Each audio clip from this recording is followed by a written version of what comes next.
Assalamu alaikum everyone. How are you all? I prospect that you all are well by the mercy of Almighty Subhanahu wa Ta'ala. This is Muhammad Shadhan Ali and welcome to my another new video.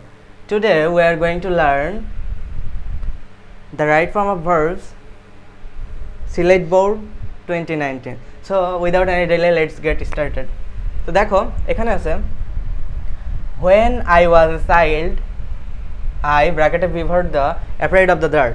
তো দেখো এটা হচ্ছে প্যাসেজটা কি past tense দিয়ে শুরু। তো যখন কোনো প্যাসেজ পাস্ট টেন্স দিয়ে শুরু হয় তখন সেই প্যাসেজ এর বেশিরভাগ সেন্টেন্সই পাস্ট মোডে চলে যায় বা পাস্ট টেন্স দিয়ে অ্যান্সার করতে হয়। তো এটা আমাদের জন্য অনেকটা সুবিধাজনক বা প্লাস বলা যায়। তো দেখো when I was a child, এখানে when এটা পাস্ট ইন্ডিকেটর।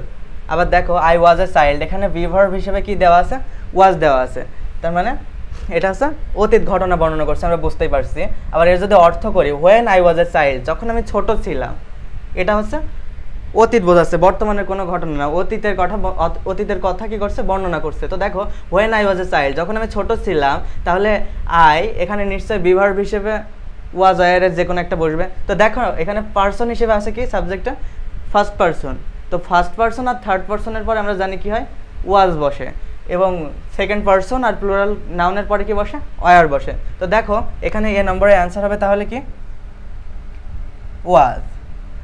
তাহলে দেখো when I was a child I was afraid of the dark, যখন আমি ছোট ছিলাম তখন আমি অন্ধকারে ভয় পেতাম। তারপর দেখো কি বলছে and I, দেখো ওই ঘটনায় কন্টিনিউ করছে তাই না, and I এখানে গো ভার্ব দেওয়া, তাহলে নিশ্চয়ই এটা বর্তমানের কোনো কিছু না, অতীতেরই কোনো কিছু বোঝাচ্ছে। তো দেখি কি বোঝাচ্ছে and I go to sleep with light on, এখানে বোঝাচ্ছে কি বোঝাচ্ছে যে আমি ঘুমোতে যেতাম লাইট অন করে বা আলো জ্বালিয়ে, এবং আমি ঘুমোতে যেতাম লাইট অন করে বা আলো জ্বালিয়ে। তাহলে এটা যদি আমরা একটু ভালো করে খেয়াল করি তো দেখো ও কিন্তু অতীতের এটা অভ্যাস বোঝাচ্ছে, রাইট, যে অতীতে সে কি করতো লাইট অন করে ঘুমোতে যেত। তো এটা এর নিয়মিত অভ্যস্ততা বোঝাচ্ছে যে প্রায়শই সে লাইট অন করে ঘুমাতো, এমন বোঝাচ্ছে। তো অভ্যস্ততা যখন বোঝায় তখন ইউজ টু ব্যবহার করতে হয়, ইউজ টু। আর মাথায় রাখতে হবে ইউজ টু এর পরে সবসময় ভার্বের বেস ফর্ম বসে। তো দেখো এখানে যদি আমরা ইউজ টু অ্যান্সারটা লিখি তাহলে ইউজড টু, আর ইউজ টু এর পরে যেহেতু ভার্বের বেস ফর্ম বসে তাই এখানে যা ভার্ব আছে সেটাই বসাই দেব। তো দেখো এর মানে কি চলে আসছে and I use to go sleep with light on, এবং আমি কি লাইট অন করে বা আলো জ্বালিয়ে ঘুমোতে অভ্যস্ত ছিলাম। আবার এখানে কেউ যদি চায় যে যেহেতু আমি অতীতের ঘটনা ডিসক্রাইব করছি এটার পাস্ট টেন্স দিয়ে দিব, পাস্ট V2 অর্থাৎ V2 ফর্ম, গো ওয়েন্ট গান আমরা জানি তিনটা ফর্ম, তো ওয়েন্ট ফর্ম দিব, পাস্ট ইনডিফিনিট টেন্সে দিব। তো সেটাও আর কি হয়, ভুল বলা যায় না। তো এর মানে একটু 19-20 হয়ে যায়। তো আমি দেখাচ্ছি, দেখো ওয়েন্ট যদি দিই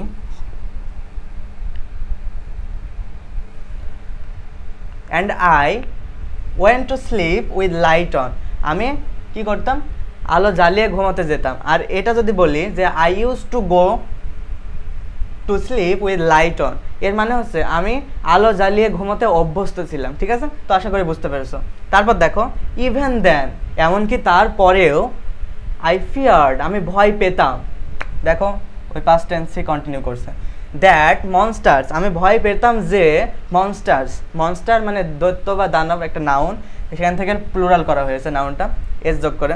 তো মনস্টার্স মানে দৈত্যরা বা দানবেরা ক্লাইম উঠে আসবে in through my bedroom window. তো দেখো আমার বেডরুমের জানালা দিয়ে দৈত্যরা উঠে আসবে। আই ফিয়ার্ড, আমি ভয় পেতাম, এটা ও মনে করতো। আসলে দৈত্য বা দানবেরা তো এগুলো ভিত্তিহীন, এগুলো শুধু রূপকথাই সম্ভব বা কল্পনা জগতেই সম্ভব, বাস্তবে কিন্তু সম্ভব না।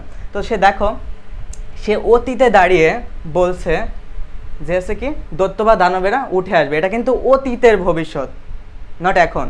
সে অতীতে এটা কল্পনা করতো তাই বলছে। তো দেখো আমরা সাধারণত বর্তমানে দাঁড়িয়ে যদি ভবিষ্যতের কোনো কথা বলি, যেমন আমি যদি বলি আমি একটা গাড়ি কিনবো, আই উইল বাই এ কার, যদি বলি আমি গাছে উঠবো, I will claim a tree. তো দেখো বর্তমানে দাঁড়িয়ে যখন আমরা কোনো ভবিষ্যতের কথা বর্ণনা করছি তখন উইল ক্লাইম বলছি, ঠিক আছে না।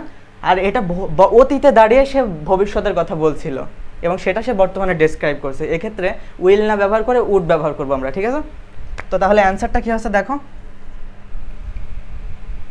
That monster would climb, would যেহেতু একটা মডেল তাই এরপরে যা আছে আমরা ভার্ব সেটাই বসাই দেব। তো উড ক্লাইম হচ্ছে অ্যান্সার। তো তারপর দেখো তারপর দেখো এভরি সাউন্ড, প্রত্যেকটা শব্দ, আই হার্ড আমি শুনতাম, স্ট্রাক ফিয়ার ইনটু মি।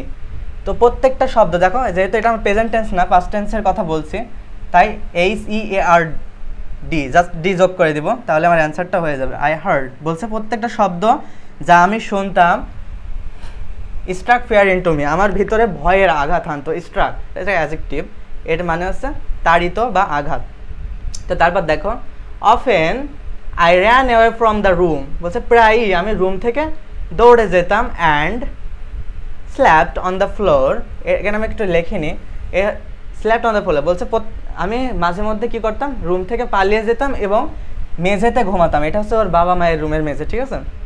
তো দেখো অ্যান্ড স্ল্যাপড ইনটু, এখানে এই নাম্বার অ্যান্সার হবে স্ল্যাপড, স্লিপের পার্টিসিপল ফর্ম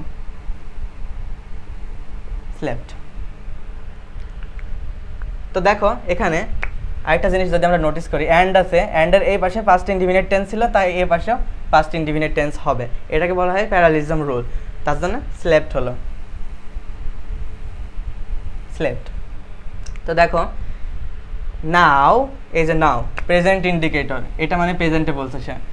নাও দেখে আমরা বুঝলাম যে এটা প্রেজেন্টে, নাও অ্যাট দিস মোমেন্ট, ঠিক আছে, এগুলো হচ্ছে present indicator. Now that I am, তাহলে এখানে বিভার্ব দেওয়া আছে, I first person singular number, এরপরে কি হবে, যেহেতু প্রেজেন্ট টেন্সে হবে তাহলে অ্যাম হবে।